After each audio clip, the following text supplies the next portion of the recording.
Esta es XATX Radio 98.3 FM.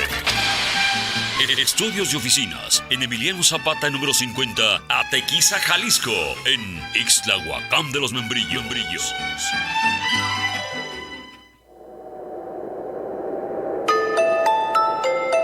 La hora se acerca. El momento ha llegado. ¿Tienes lo que se necesita para escuchar este programa? Entonces ponte cómodo porque ya comienzan Leyendas de México con José Franco, solo aquí en Radio Atequiza.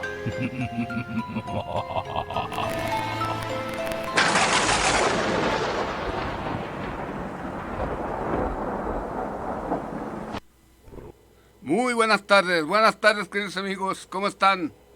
Ojalá y estén gozando de una salud estupenda en esta tardecita así nublada. Pues no con mucho frío, pero sí, ¿verdad? Desde se siente algo. Miren amigos, amigas, ¿a ustedes les gustan los cuentos? ¿Cómo no? Yo creo que sí les gustan, ¿verdad? ¿Cómo no recordar aquellos momentos felices cuando nosotros nos poníamos a ver y a leer a veces los cuentos como La Cenicienta, que la querían todos los animalitos, Blancanieves y los 7 enanos, La Bella Durmiente, bueno, infinidad de cuentos bonitos que, pues, como dice el dicho, recordar es vivir y pues nosotros recordamos y todavía añoramos esos momentos. Pues esta leyenda del día de hoy, esta leyenda, la primera, se refiere también a esos seres diminutos que se llaman duendes, nada más que aquí les pusieron aluches. Se llaman los aluches de Campeche. Miren, las antiguas y las modernas poblaciones mayas, incluidas prácticamente todas las regiones del actual estado de Campeche, han guardado aquellos misterios que emergen en una atmósfera de misticismo y leyenda, y que combinados con la realidad llegan a nuestra época de generación en generación. Para hablar de Campeche y sus habitantes, no se puede dejar de lado la existencia de pequeños seres que deambulan por la oscuridad en los montes o los patios de las casas y que suelen denominarse aluches. Los encuentros con estos personajes dan testimonio de tener cuerpos infantiles, pero con características y facciones de una persona adulta. Salen de noche de sus refugios para hacer travesuras a aquellos que desobedecen las órdenes de los balames y los yunziles, es decir, los dioses de las montañas y del viento. Si sorprenden a alguien que roba los productos de los plantíos ajenos, les dan una paliza y vuelven a pegar los frutos de donde se arrancaron.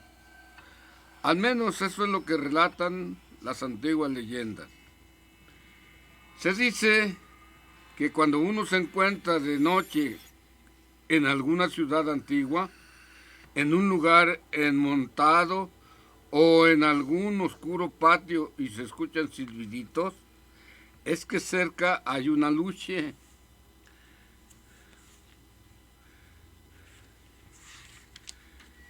Los aluches generalmente son enviados por los mayas para cuidar las tierras. Desde tiempos inmemoriales, los imen u hombres sabios han sido los encargados de crear a estos diminutos seres. Preparan una mezcla especial de barro, con la que cada viernes forman una parte del cuerpo del duende, lo más parecido a un hombrecito. Y una vez que lo terminan, lo cocen lentamente y entregan a una persona normalmente dueño de un sembradío, para que cuide sus huertos. Para formar las partes del pequeño hombrecito, cada uno de los animales de la selva proporciona lo mejor de sí. La lagartija ofrece sus patas para que las pisadas del pequeño aluche se hagan silenciosas. El venado proporciona sus piernas para que el pequeño duende se desplace con velocidad. Su corazón está formado por los corazones de la paloma y el jaguar, para que además de ser tierno, tenga valor frente a sus enemigos. Los ojos del aluche están proporcionados por la buena lechuza, para que pueda ver en la oscuridad, y los brazos los ofrece el animal más cercano al hombre, el mono, para que tenga agilidad y trepe por los árboles y no lo puedan alcanzar. Finalmente, el himen configura su estómago con maíz, para que el aluche disfrute de los más sencillos alimentos. Y de igual manera, el hombre sabio le proporciona el don de imitar todos y cada uno de los sonidos de los animales de la selva, para que se comunique con ellos. Ya modelado en barro y antes de ser entregado, el himen lleva al aluche al templo, y en una ceremonia en la que quema incienso, le pide a los dioses de los bosques, de las aguas y de los vientos que le den vida. Luego, el dueño del diminuto ser le busca una cueva en el tronco de un árbol, hasta donde le lleva tortillas, agua, maíz tierno y dulces de la región, para que el aluche esté contento.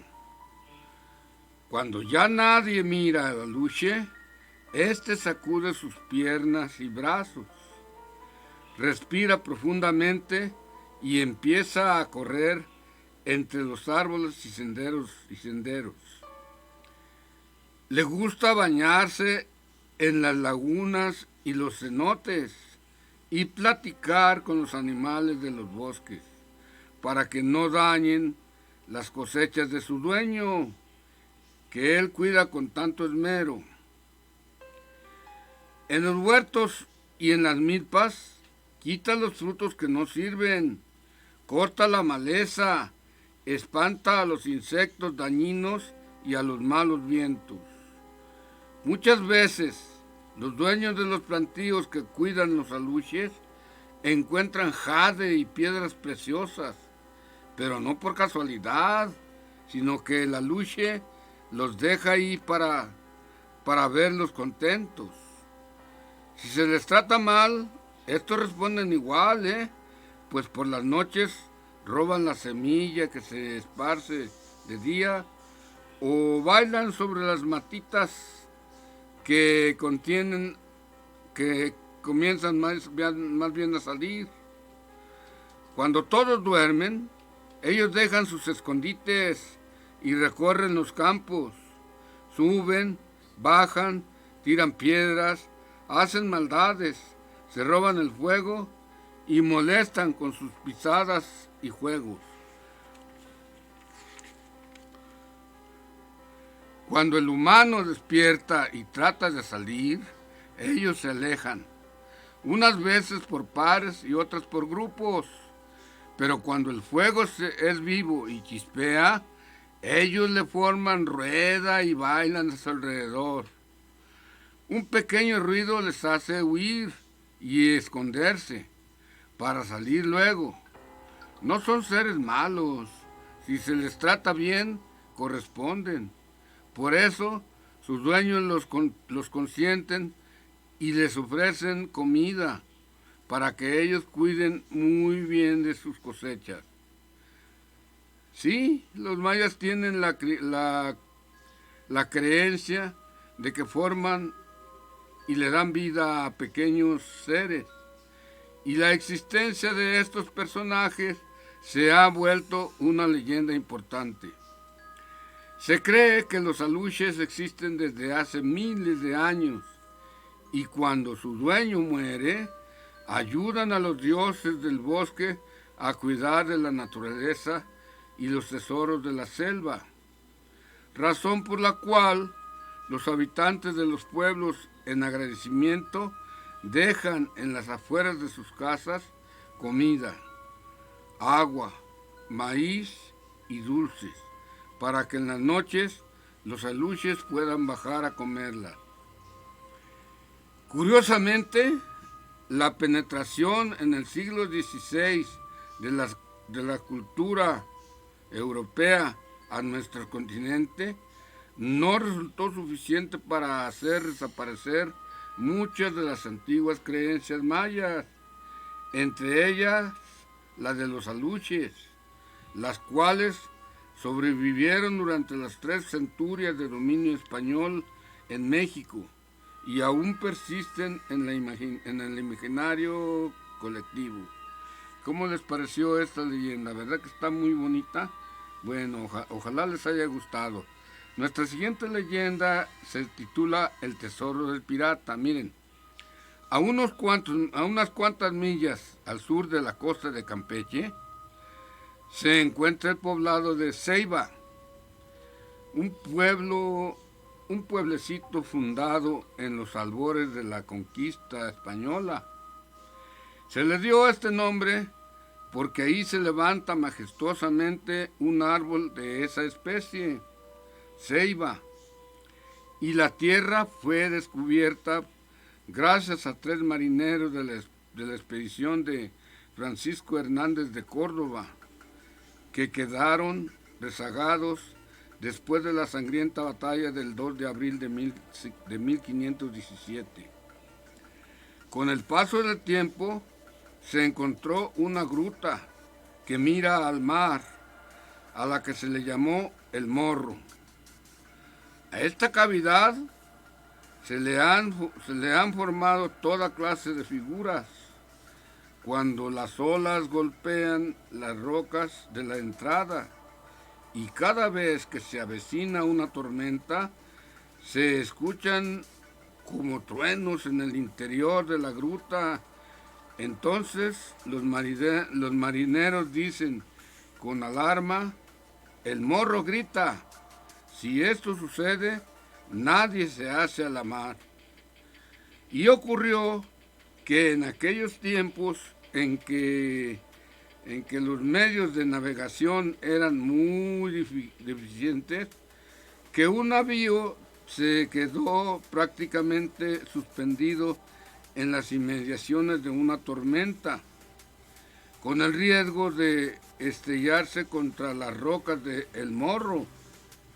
Los tripulantes hicieron cuanto pudieron para no morir ahogados, y en ese terrible momento uno de los navegantes se acordó de las palabras de un viejo marinero: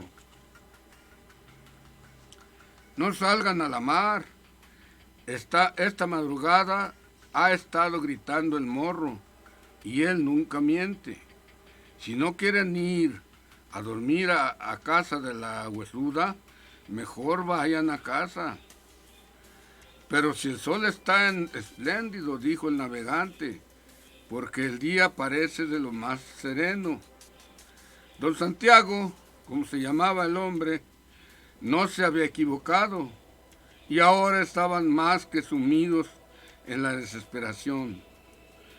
Para ensombrecer aún más la situación, apareció entre la tormenta un barco pirata que al parecer llevaba consigo un espléndido botín, porque al cabo de pocos minutos comenzó una balacera en el interior del navío.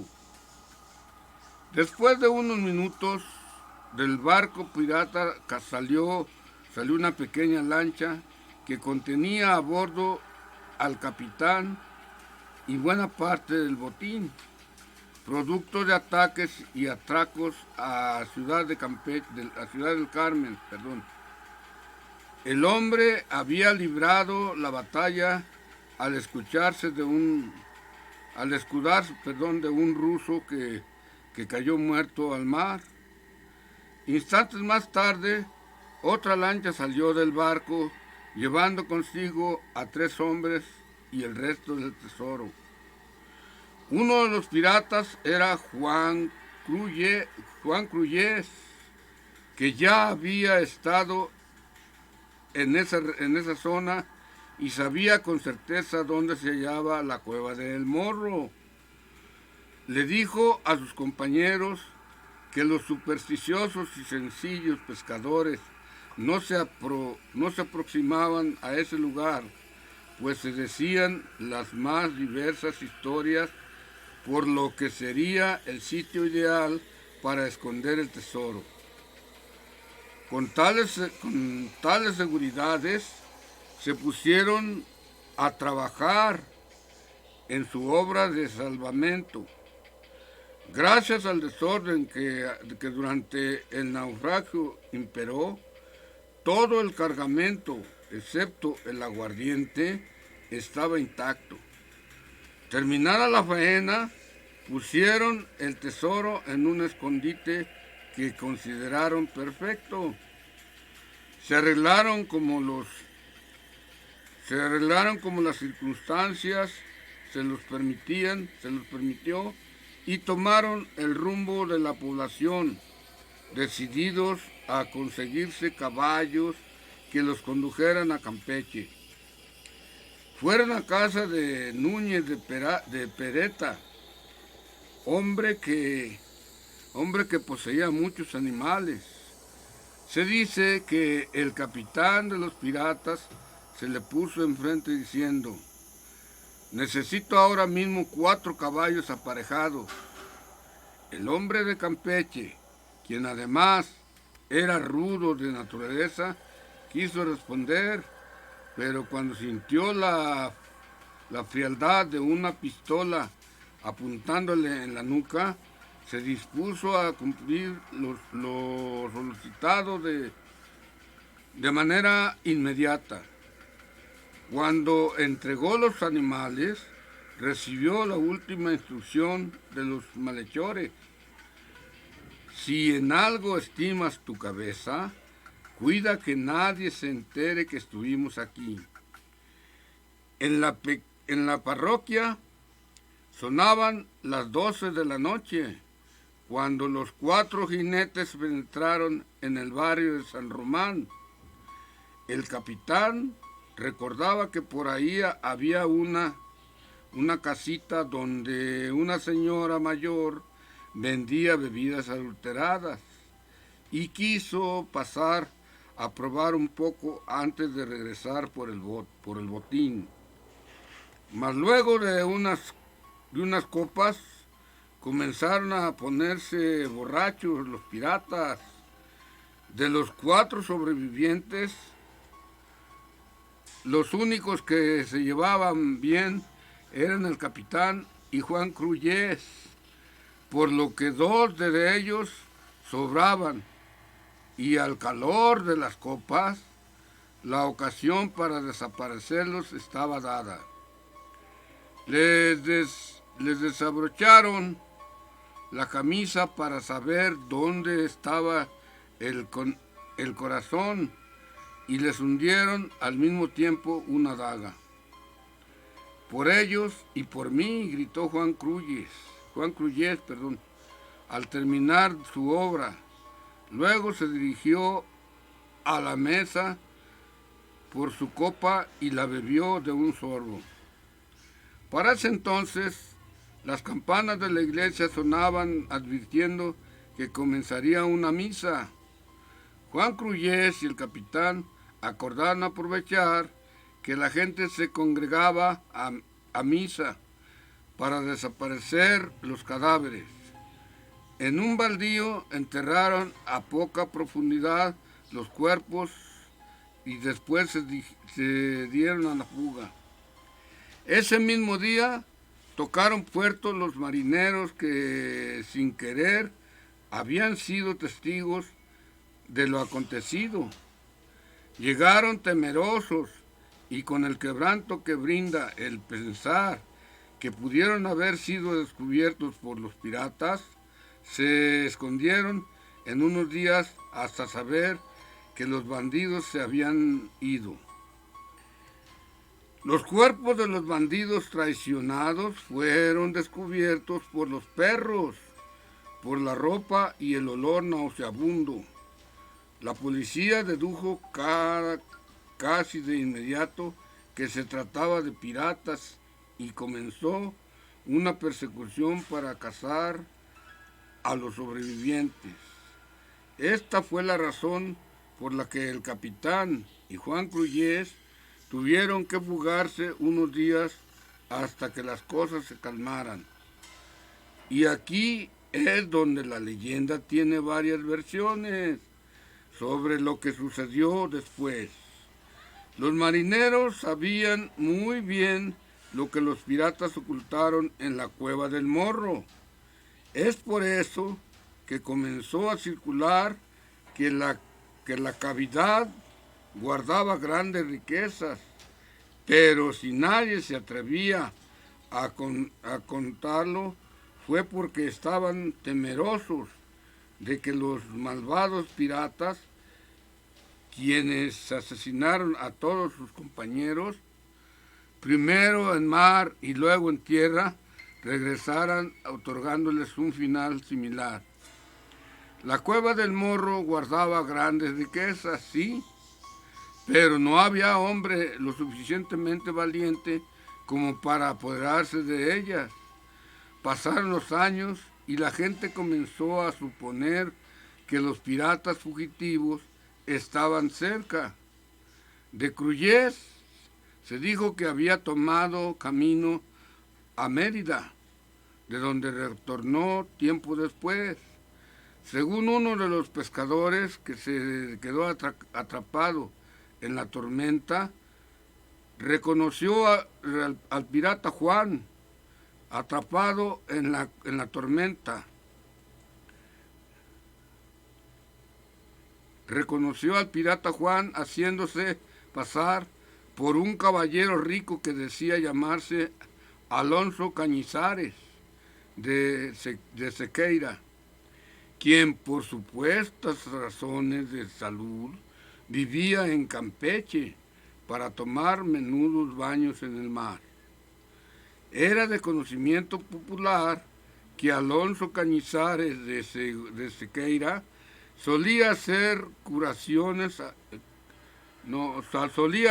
excursiones a Ceiba, pero ni el patrón ni los marineros de la canoa que le conocían sabían lo que ahí hacía. Desde que bajaba a tierra no volvían a verle hasta la hora de reembarcarse. Así es como comenzaron las habladurías de que en realidad era uno de los piratas que a menudo se abastecía de oro.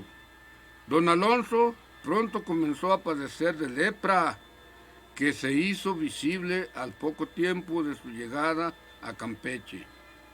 Por aquella época había una ley estricta que ordenaba que todos los que padecieran este penoso mal fueran internados en el hospital de San Lázaro, sin exceptuar condición social. Pero Sequeira argumentaba con jactancia que con los bienes que poseía nadie debía molestarlo. Esto llegó a oídos de las autoridades y un día llegaron a su mansión para conducirlo con fuerza a San Lázaro. Dicen que en el forcejeo su ropa se desgarró, dejando al descubierto un tatuaje pirata. Una vez internado, Alonso Cañizares de Sequeira o Juan Cruyés, la policía revisó todas sus cosas, encontrando un pergamino en que estaban las señas del lugar en que se encontraba el grueso del botín de la cueva del Morro. En 10 años nadie se atrevió a penetrar en la cueva, y terminaron dándole el pergamino a su dueño, quien vivía en las más precarias condiciones, pues al ser pirata, en el hospital no se le permitía tomar el sol, ni baños en el mar como el resto de los internos. Crullés tuvo como único compañero de celda a un joven al que se cree le heredó el mapa. El documento finalmente se perdió y nadie volvió a saber el paradero del otro pirata, ya que al capitán jamás se le volvió a ver cerca de Campeche. O al menos eso es lo que piensa la gente, que quiere seguir creyendo que en la cueva del Morro se esconde una colosal fortuna. Así es, amigos, pues aquí terminamos nuestras leyendas del día de hoy. Muchas gracias por el favor de su atención y no se desesperen, mañana primeramente Dios, tendremos otras leyendas más interesantes. Mañana tenemos una leyenda que se llama El Chivo Brujo, y ay, qué feo está, ¿verdad? Y tenemos otra que se llama El Candelabro. Estas dos leyendas están muy interesantes. Los invito para que el día de mañana, Dios mediante, nos escuchen por su misma estación y a esta misma hora. Por el día de hoy, muchas gracias y muy buenas tardes.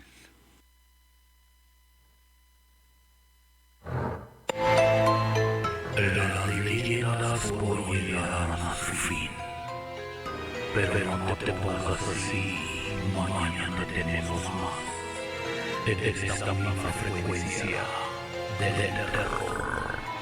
Radio de Tequiza.